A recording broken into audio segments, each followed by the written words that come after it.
Hvis du vil vide, hvordan man finder rumfanget af denne her eventyrskarton, så kig ned.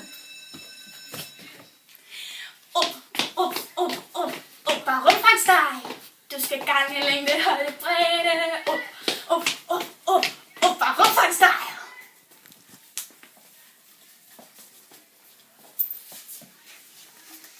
Nu vil jeg finde ud af, hvordan man regner denne her. Men der skal man også sige længde gange højde gange bredde. Forkert. Jamen, hvordan gør man så?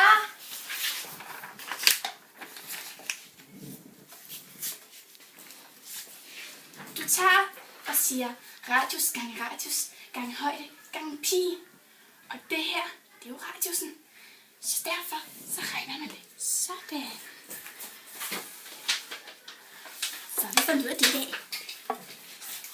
Hvis du ikke kan finde ud af det, så kommer jeg efter dig.